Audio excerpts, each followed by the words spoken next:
how to read somebody's personality. So if you're single or if you're in a relationship, this can really come in handy.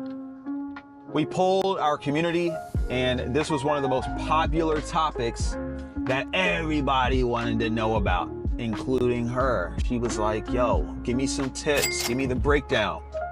So we're gonna walk you through how to read people's personality in 4 simple ways. And what are the key takeaways from this? Number 1, reading other people's personality can benefit you in a number of ways, whether it's in your career, in finding out whether or not the person that you're interested in is a good fit for you or not. And also just for your own self-awareness and being able to recognize your own personality without any, assessments or anything like that. I feel like when you understand someone else's personality, it can also help you be more empathetic because your social awareness is growing. So. What do you mean by that? Social awareness is growing. So I'm thinking about myself pre-knowledge about personality types and post-knowledge. And at that time in my life, I remember I had a coworker that would sometimes irritate me or annoy me. And then when I learned about personality types and I understood why they did certain things or said things a certain I know who you're way, talking about. It helped me be way more empathetic and just, they didn't bother me as much because I just knew So wait, that's are how you they saying preferred that to be. being And that's annoying okay. is not a personality trait? I think annoyance is an emotion that we can control, and understanding that other person helped me let go of that feeling of annoyance. And Whoa, I think that's a breakthrough for people. yeah, for sure. Being annoying is not a personality trait. It's not a part of your personality. That was meaning that I was creating, because other people might not have found them annoying. It was just my own. It was you. You were seeing her as you are. Exactly. Not as she is. That's the other thing is I think pre-knowledge of personalities, I just assumed that everyone thought the way that I did, and it kind of opened up my social awareness. So how to read somebody's personality. The first part of doing this is you have to understand that personality can best be recognized and read 3 ways. Number 1, conversations. Conversations reveal people's preferences. It reveals people's history. It reveals people's attention and decisions. It reveals so much. Number 2, behaviors. So these are patterns of action that someone takes, but you may not always be present to someone's behavior, right? Especially, when you're in a job, people behave one way, but then they leave the job, they behave another way. So behavior is environment dependent. The third is just the history of that person. So gathering the context, people call it demographic information, right? That can be helpful in getting a sense of someone's personality. Although I don't think it's as helpful because remember, personality is not a matter of identity. It is a matter of how people use their mind or cognition. How they prefer to be. How they prefer to be. We're going to focus on conversations because that's going to be your best way of reading somebody's personality. And Jenna has something to say. I do. So we're all going to pay attention to Jenna now. I was just going to say, remembering this about yourself and other people, but we all have all of the facets of personality within us. It's, again, which ones do we most often express? When we're most comfortable, how do we, it's the habits. What do you mean? I'm every personality? So we all have extroversion. I'm going to use extroversion and introversion because that's one that I think most people are very familiar with. We all have introverted and extroverted aspects within us. Right. It's which side do we tend to express most often when we're most comfortable. Like I am introverted, so that's just a habit of mine, but I have extroverted tendencies and I can be extroverted. It's just more often than not. So wouldn't you be an ambivert? No, I think that true self-awareness is knowing which side you tend to fall on more often than not. But we all have, like you always say, the right-handed, left-handed thing. That's right. So I can write with my left and my right hand, but my dominant hand is my right hand. That's the one that I'm going to use. And that's key. Most often, but I can write with my left hand. It's Yep. just a little more uncomfortable, and I'm not as well practiced and more as confident with that Right. hand. So you're saying a lot of, personality, like you said, we have all aspects of personality within us, but we have stronger emotions towards certain aspects of our personality that we use most often that have yielded fruits, right? So in Jenna's history, introversion has yielded positive experiences for her, positive emotion. For me, as an extrovert, extroversion has yielded positive experiences for me. So over time, you keep running that's going to build up the strength or the dominance of using that part of your personality. Exactly. All right, so let's jump into how we're going to read somebody's personality. The first we're going to talk about is between extroversion and introversion. One of the most important ways to pick up on whether somebody is extroverted or introverted in a conversation is to notice, do they initiate the conversation or do they receive the conversation? Pay attention to whether or not the person you're interacting with, do they initiate a conversation with you, or do they initiate a new topic of discussion, or are they typically receiving when people kind of cross paths in an environment where it's like, all right, we're going to be in this space for a while. Introverts probably won't spark up a conversation with one another. Extroverts typically would, because they have a tendency or a preference for initiating conversation. Jenna happens to be an expressive introvert. So when Jenna's at a family gathering around people that maybe she's seeing my side of the family, if she hasn't met some of these people before, she may just kind of, stand off to the side or float around me for a little bit. And then when someone broaches a conversation with her, then she's going to start expressing more about herself because she's got an invitation to communicate. Introverts typically like to get an invitation to communicate. Extroverts create the invitation. Yeah, I love when someone comes up to me at a party and they start a conversation, because then I don't feel as awkward, and I could talk to someone all night long as long as they're as long as they're the first one to come up. And, I have initiated conversations in the past. Again, it's not to say that I can't, but it just takes a lot more energy for me to do that. And I also need time after a social gathering. I need more time to recharge afterwards. Yeah. And what do you do to recharge? Just like sleep, like scroll? Just alone time, like reading, alone, scrolling, whatever. Scrolling, like just Reddit. Any alone time helps me recharge. That makes sense. And regain my social battery. Gotcha. All right. So hopefully you're picking up what we're throwing down when it comes to how to read whether somebody's an extrovert or introvert. To recap, who is initiating the conversation or initiating new topics in the conversation? Introverts are going to typically receive new topics and then, share about them, and they're going to typically receive the conversation getting started. They typically don't spark or start the conversation. So everything we're talking to you about today, when we say reading someone's personality, we believe that the most impactful personality framework that exists today is the Myers-Briggs Type Indicator, Jungian Myers-Briggs personality framework. It has the most depth, it has the most utility, and people love it. They have fun with it. They also, in some cases take it seriously and actually improve their lives using this tool. And I'm a practitioner of the tool, so I know how to ethically use it.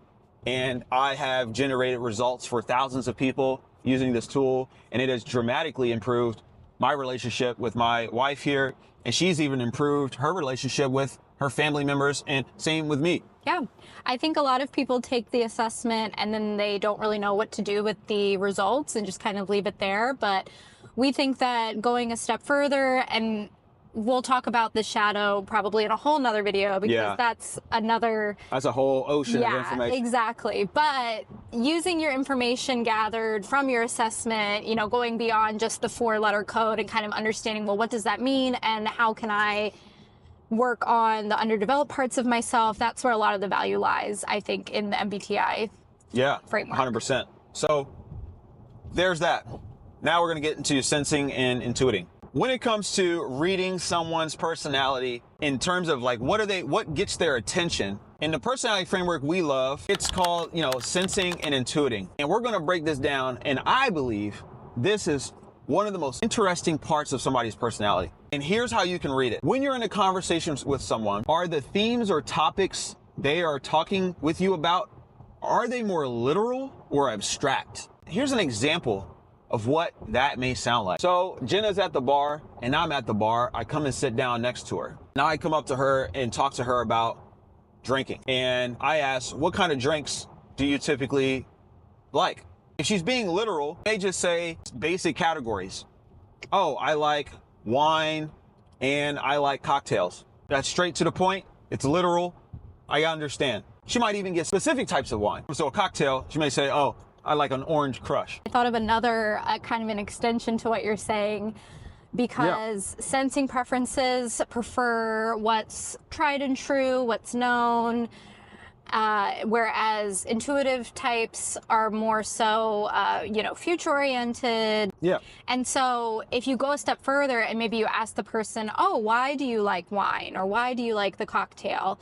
A sensing type might say, oh, growing up, my mom always drank wine, or, I've been getting this brand for 10 years and I really like it. Yeah, that's a good point. Where an intuitive type might say, oh, I really like the flavor. An intuitive type is usually going to communicate associations with whatever you're talking about. A sensing type is going to be very literal. They're going to be pretty straightforward, straight talkers, right? What kind of drinks do you like? I like wine. I like cocktails. Okay. I ask an intuitive type, hey, what kind of drinks do you like? Well, I like drinks that typically make me feel refreshed or make me feel, maybe get my buzz a little quicker, right? So notice how the intuitive isn't actually directly answering the question. They're giving you an association to the question you asked. I like drinks that make me feel X. I like drinks, that have, this type of flavor, right? So they're not giving you a literal answer, but they're giving you a broad answer. Sensing, they're literal. They're going to give you a straight answer. Intuiting people, they're going to give you more broad answers that you can take in a lot of different directions. And they're going to speak on associations of the topic. Now, we're going to move into thinking and feeling. How can you pick up on whether someone is more of a thinking preference or a feeling preference? Here's a shortcut. When you ask them their opinion on something, notice what they say. Do they say, I think that, or do they say, I feel like? That's a Big Sean lyric. I feel like the world's mine. Just by now. Anyways. I said I feel a few minutes ago. You caught did. myself. She's a strong F. I am. Dominant F preference over here. Okay, so a quick way to read whether or not someone is a thinking or feeling preference, you can pick up on the language they use when they are sharing an opinion. If they're a thinking preference, they typically will say, I think that. If they're a feeling preference, they're typically going to say, I feel like. Now, even a step further, to really read how someone makes decisions, and that's what thinking and feeling is about. Am I typically making decisions on logic and reason and trying to be as objective as possible? Or, and that's thinking, or am I making decisions based on my values, relationships? To be able to read how someone makes decisions when they are sharing with you about themselves, and in particular about something that they've done, right? Something that they have worked on, whether it's in their job or career or family, something that they have put effort into. Listen to how they made the choices. Listen to the way in which they came to making the decisions that they did. A common topic, here's an example. Jenna and I are at a birthday party and we're having a conversation. We're in the midst of it. And I'm curious about Jenna's educational background. And Jenna's like, oh, I study childhood education. And me being an emotionally intelligent guy, I follow up and I say, oh, what led to that decision? What led to you wanting to become a teacher? She says, I feel like that's what I always wanted to do since I was a child. And I love being around kids. Kids fill me up with joy and excitement, and I love being able to have an impact on the next generation. Listen to the words. Impact on other people. Love. joy and excitement, right? I've always thought about this since I was little, right? And it's all people oriented. Yeah. Versus if I said maybe, oh, I got into teaching because the benefits are really great. I get the summer, I don't know. Yeah, get the summers off. Off, like a more logical maybe. And it's more about self. It's more about your own self-interest. Yeah. If somebody talks a lot about how things impact themselves, they're likely more of a thinking preference. If they talk more about how things are impacting others, or they made decisions based on how it would impact others, they're more so a feeling preference. Now, why does this matter though? Why would I want to know how someone typically makes decisions? Well, if you're going to be in a relationship with somebody, you probably want to know, how do they typically make choices? I mean, that's pretty important information, right? If they're going to determine whether or not they want to be with you for the long run, that's a choice. You want to know, are they going to make a choice based on objective, self-interested benefits? Or are they going to make a choice based on how it may impact not only themselves, but other people, their family and friends, etc.? Yeah. And not just this facet, but all of the facets, just understanding someone's personality. It's kind of like a hack, because the more you understand about them, the questions that you ask, you can ask them better questions. Questions, better pizza, Papa John's. You can maybe prevent conflict by, saying things a certain way, or just understanding what might trigger them. You hit a great point. Yeah. All conflict, I'm going to go out on a limb. I'm going to make a bold claim. All conflict in relationships are tied to ignorance. All conflict in relationships. That's a bold claim. All conflicts in relationships are tied to ignorance. Either on one side or both sides. Straight up. Yeah. I feel like if you don't understand why your partner is making a decision, or why they're communicating this way, or whatever, that's half, if you understand why they've made a choice, or why they're saying something, or why they prefer something, you're going to be able to communicate more clearly and efficiently. That's right. And yeah. Now, we're going to get to the fourth way to read somebody's personality, and this deals with the judging and perceiving part. The number one way that I found to pick up on this in conversation, are they more systematic or are they more casual? Let's take another example. If Jen and I are going to be meeting up for a date, I had initially set up a plan, rough plan for this date. Hey, we're going to meet at this coffee shop at 11 a.m. If Jenna is more systematic, she might add more to the conversation and say, hey, well, I looked into parking in the area. You can park here. I sent you the link. Also, I examined the menu. And after looking at the menu, I already know what I want to drink. I already know how much it's going to cost. Oh, and by the way, after this coffee shop, I noticed a bookstore down the street. Can we go check that out? That got J preference written all over it. Why? They have systematically planned out even beyond the original plan. You can read just how systematic they are making the date. Now contrast that with somebody that's casual. What would a casual person be like on a date? Probably be like, cool, sounds good. They're going to show up and they're going to find parking where they find parking, and they're going to order what they like off the menu. And then after, when the coffee portion of the date is coming to a close, they may say, hey, I'm having a really good time.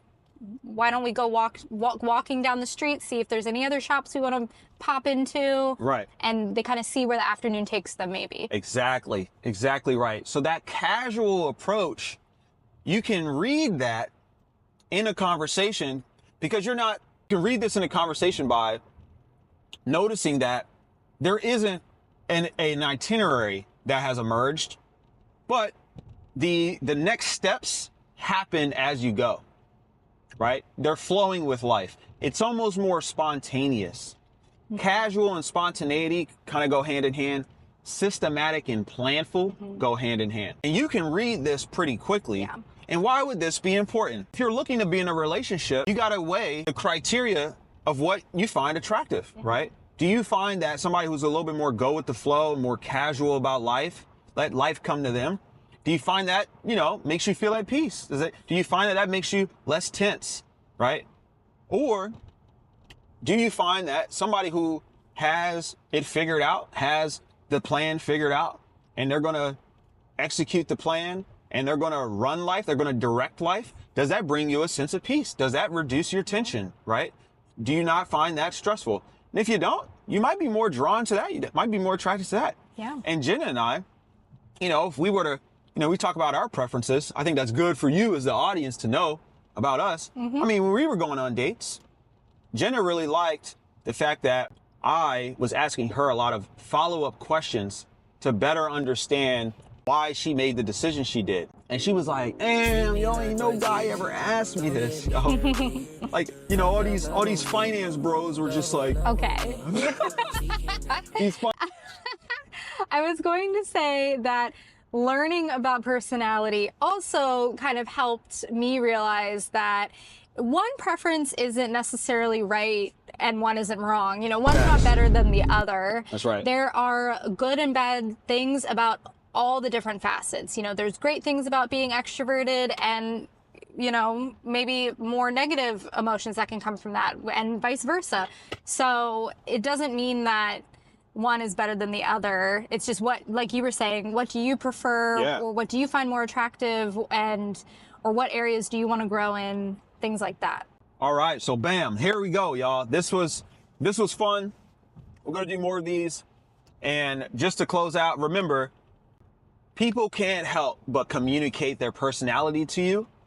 And you're gonna be getting the short end of the stick in relationships if you don't have a framework or tools to understand and read other people's personality. Because rest assured, people are going to be reading your personality, okay? And you better be able to read their personality back. That way you can make better decisions. You can share information that can be helpful to your situation. And you can be in a better spot at making friendships and building relationships. Yeah, another thing we were saying for a while is you can stop fights before they start, because the fights are not going to be as often or go as deep if you have a framework to kind of communicate around. I mean, our fights last 3 minutes. I don't know about that, but we do have a shared framework, and that shared communication kind of helps us work through things more efficiently and faster. That's right. I would say. Right. Our uncomfortable emotions don't last very long, but when they do, that's where we do reflection days. And if you want to learn more about that, you got to subscribe. Yeah, we could do a video about shadow work, reflection days, lots more to come. A lot of stuff. All right, y'all. Thanks for watching. We hope that you got something special out of this, and go out and use it. Go out and read people's personalities and see what you can learn. That's what it's all about. It's all about learning about other people. Yeah, pay attention on the next first date you go on. Exactly. What's their personality? There we go. See y'all.